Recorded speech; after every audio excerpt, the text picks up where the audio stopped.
What's up, guys? Thanks for tuning in to another episode of Homebrew Sorcery. We are doing things a little different, not mead today. We're going to be doing cider. So this is a remix of an old recipe that I made and I absolutely loved. It was fantastic. And this is caramel apple cider. So as you can see, we're using agave. You could use honey if you wanted to, but you get a lot more sweetness from the agave. Gonna take the agave and actually brown it, and that's how we're getting the whole caramel kind of flavor. Now, obviously, you could spice this up. You could do, all kinds of different things. You could, use a mulled cider instead. What I really like about this recipe is the flavor on the end is so crisp and clean. And from these Honeycrisp apples, which is what I'm using in this recipe, it comes through just perfect. And what I remember of it, I haven't had it in a while, was just, it was exactly like you bit into a caramel apple. That nice caramely outside, and then the nice crisp bite of a fresh apple inside. And that was just, it was pure bliss. It was fantastic. My only complaint was I wanted a little bit more apple in it. So I'm gonna make 2 gallons today.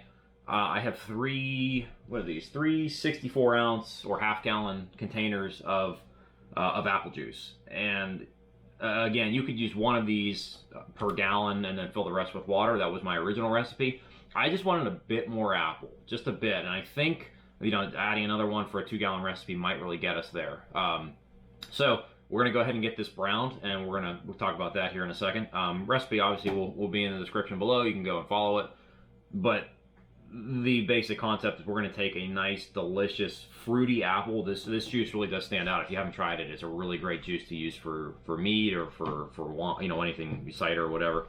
But it just has a really great, bright character, and paired with the what's going to be caramelized agave, it pairs so well. It's delicious. All right, so for this recipe, we're again just going to scale up my previous. We're going to use the exact same amount of agave that I used last time. And we're just going to bump up the amount of apple juice that we use. So we're going to use 2.5 pounds for this 2-gallon batch.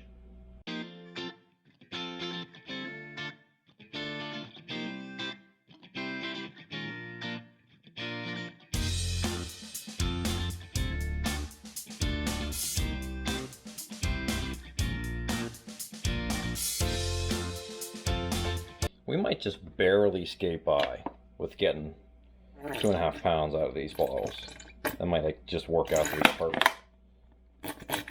Or we just might, we might call it a little short. We're gonna see.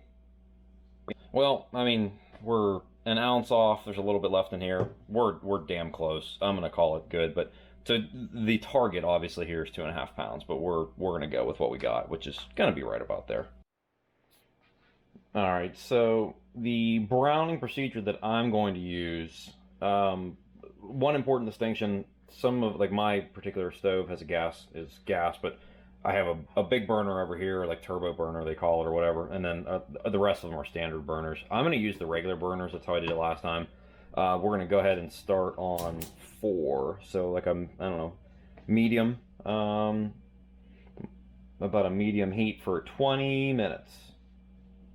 And we'll put the recipe notes here on screen for the actual cooking temperatures. But we're going to let this cook 20 minutes on a medium heat.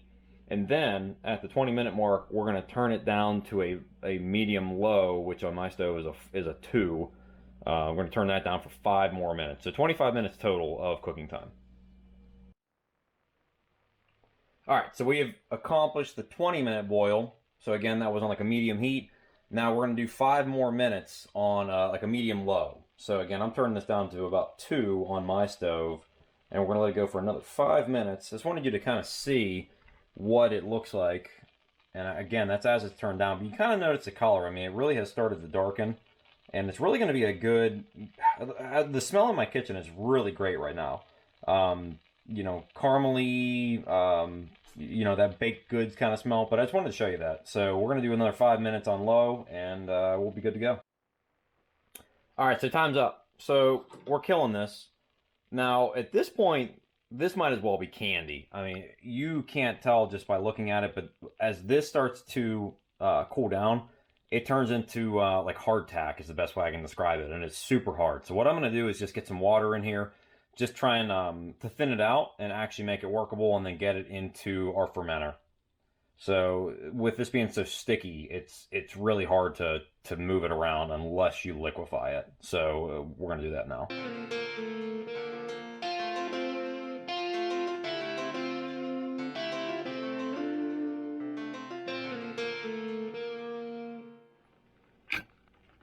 Here's a quick tip.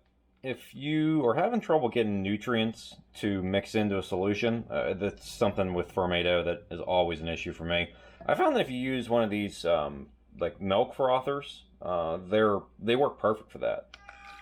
And it actually blends really, really well. Helps aerate it too, which is, you know, a little bit of a bonus. But I was just really surprised at how easy this actually makes it, because that was always a real pain in the butt for me, you know, trying to mix it with a spoon, and it never really worked. But these are super cheap online. You can buy one for, you know, a couple dollars. It's well worth it. I should say a couple. It's like $10, but still.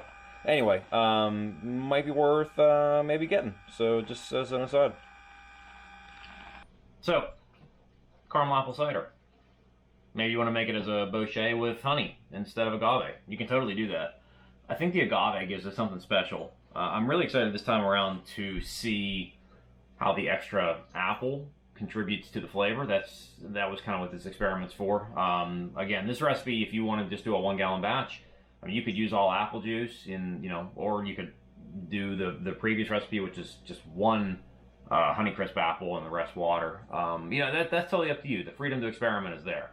I think the two together, though, make a really great pair. And this is one that I didn't carbonate before. I just did still, and it was awesome. So this is one I'm going to try and keep around and always have a few bottles laying.